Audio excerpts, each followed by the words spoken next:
大家好，这里是温哥华青少年钢琴俱乐部的谈琴访友节目，我是俱乐部的学习部长Ray。今天很荣幸请到世界一流的钢琴家George和他的弟弟Andrew。George、Andrew 可以介绍一下你们自己吗？Hi, I'm George. I'm a pianist, 24 years old. I won the silver medal in the Tchaikovsky competition in 2015, and I went to the Harvard and New England Conservatory joint program, and I'm very excited to play tomorrow at the Vancouver Playhouse with my brother. Hi, I'm Andrew. I'm 19 years old and I study in the Harvard NEC joint program as well.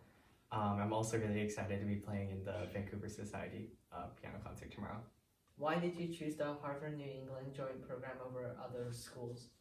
For me personally, I wanted like a well-rounded education because I went to an arts school for high school and I felt like I didn't like learn enough about like the other curriculums and I was just only focusing on music, so I felt like I wanted to kind of expand my thinking more, so I did that. And also I really like my teacher in Boston, and of course Boston is closer to home, so those are some reasons. Yeah, for me, I also agree. Like, I think that like I also wanted to study with the same teacher and continue on, also academically. So I guess like having, as George said, like the well-rounded education, and also like I guess being close to home is also really good and prevents you from getting homesick a lot. So yeah. Did your history of piano playing affect your application to Harvard?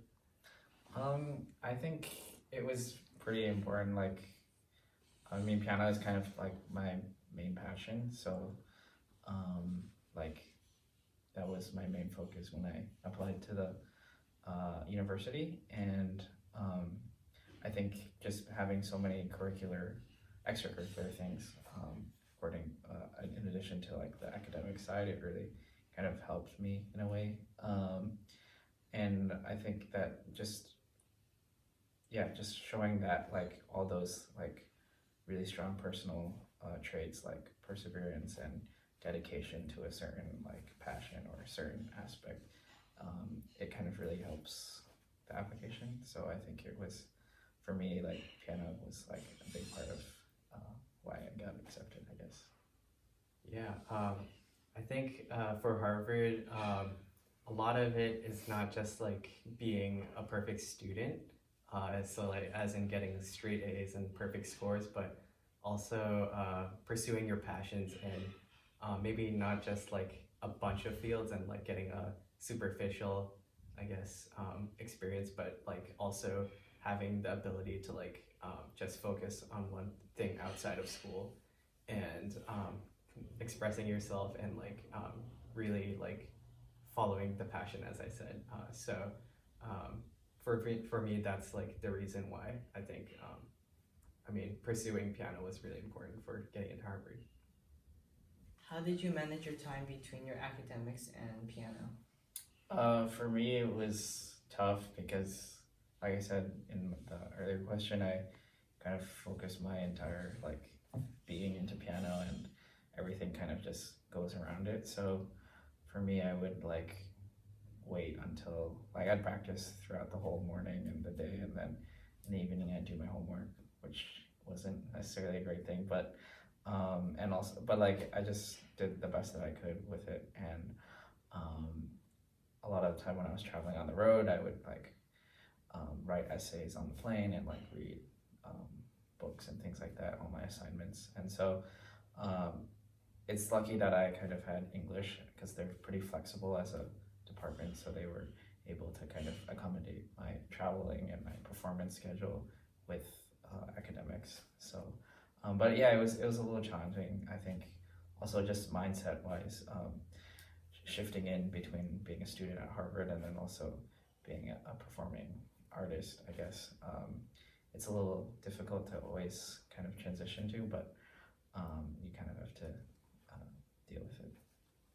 Yeah, I would say that I guess nobody's born with like time management skills, and that having like, I guess in high school, like a lot of deadlines forced me to be better at organizing my time and I guess like be more efficient with my time in general. And yeah, I would say that being extremely busy certainly helps, and I guess with the organization part and I guess scheduling the time in a similar manner to how George said. How do you feel about Vancouver? Oh, I love the city. This is my third time here. I had 2 recitals, one like 8 years ago and then another one a couple of years ago at the Chan Performing Arts Center. And yeah, I just really love the city. I've made a lot of great friends here, and I just, yeah, like the food here is amazing, and yeah, just everything about it. I always get excited like a couple months before I come here, so I'm really looking forward to tomorrow. Yeah, this is my first time in Vancouver, and I have to say it's like completely surpassed my expectations. It's a really beautiful and amazing city, and it always looks like bustling and like there's so much to do.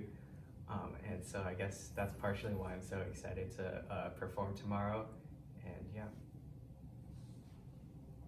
So everyone's really excited about your performance tomorrow. So do you have any suggestions to say to all the kids who are learning piano in Vancouver right now?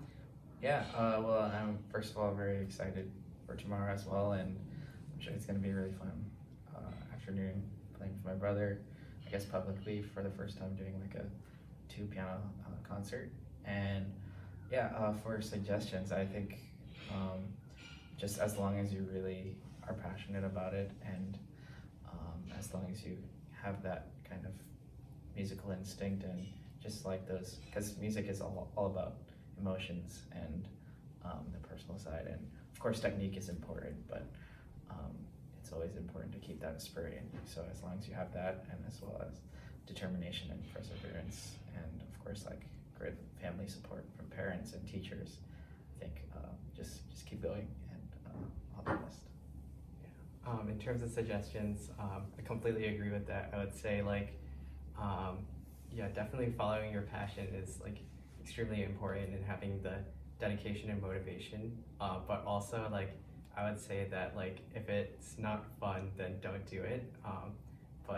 And I mean, music should definitely like is all about emotions, but also it should like really like inspire something in you, and it should really be something like to enjoy and to have fun with, I'd say.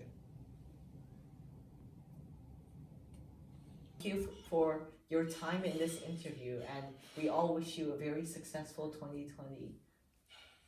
Thanks for having me, and I wish you all the best, and looking forward to seeing some of you soon tomorrow, and Happy New Year. Yeah, thanks for coming to the concert.